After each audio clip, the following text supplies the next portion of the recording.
सुप्रभात। अपना उद्धार, यह हमारी आज की आध्यात्मिक चर्चा का विषय। अपना उद्धार। संसार में शायद ही ऐसा कोई होगा जो अपना उद्धार नहीं चाहता हो। आत्मकल्याण के लिए सभी इच्छुक रहते हैं। शास्त्रों ने भी मनुष्यों के लिए आत्मकल्याण को ही जीवन का लक्ष्य माना है।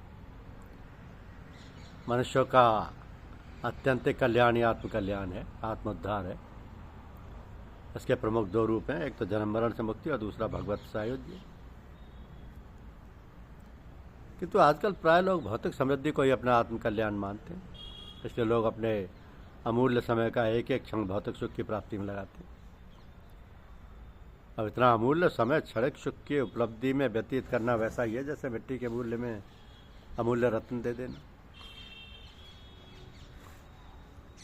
मनुष्य को आत्मोद्धार के मार्ग से विचलित कर उल्टी दिशा में बहा ले जाने वाली प्रवृत्ति अमानवीय वृत्ति से संचालित होती है।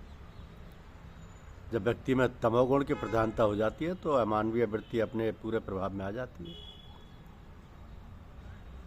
अब ऐसी स्थिति में बुद्धि अधर्म को ही धर्म मान बैठती है, हानि को लाभ, बुरे को भला, अनित्य को नित्य और असत्य को सत्य मान बैठती है। तो ऐसी बुद्धि व्यक्ति को मानवता से गिराकर घोर अमानवीय भावापन्न बना देती है। इसका परिणाम यह होता है कि व्यक्ति भगवान, आत्मा, परलोक, धर्म, कर्तव्य, त्याग आदि उपयुक्त सद्भावों को त्याग कर भोग परायण बन जाता है। तो उसके जीवन के दो ही लक्ष्य रह जाते, अर्थ और अधिकार। व्यक्ति इन दोनों की प्राप्ति के लिए उचित अनुचित एवं न्याय अन्याय का द्वंद्व छोड़कर प्रमत्त की भांति जुड़ जाता है। तो कामना और क्रोध प्रेरणा के स्रोत बन जाते। जीवन के अंतिम क्षणों तक उपलब्धि की चिंता से ग्रस्त रहकर अनाचार, पापाचार की परवाह न करते हुए वैसे भी जैसे भी वो धन और अधिकार के अर्जन का प्रयास चलता ही रहता है। इस प्रवृत्ति का अंतिम परिणाम क्या होता है?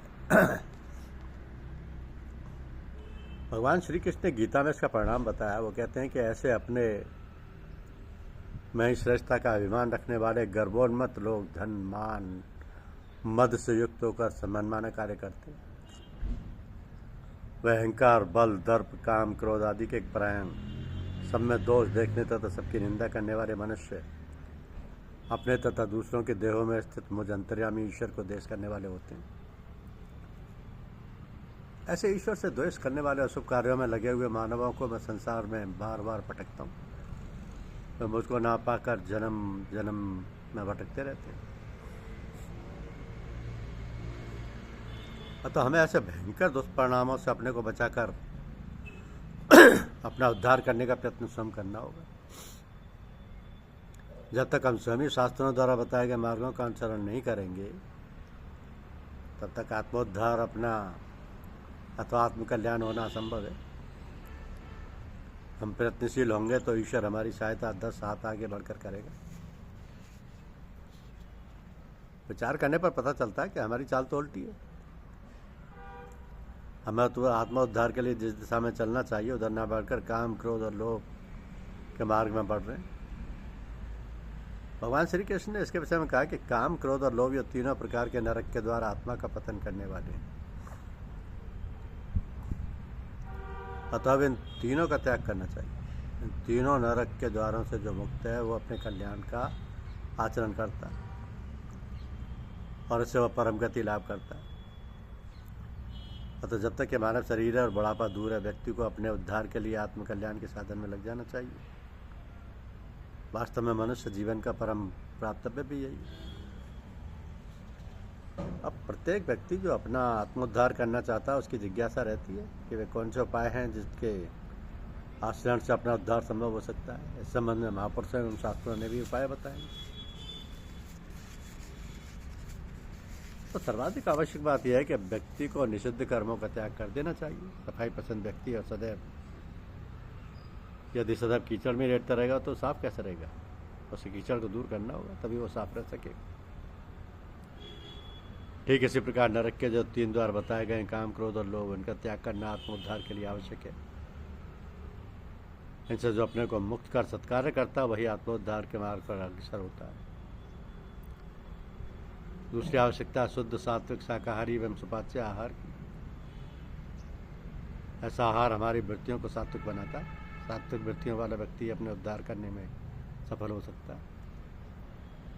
साधन मार्ग में प्रवृत्त होने के लिए एक प्राथमिक आवश्यकता है।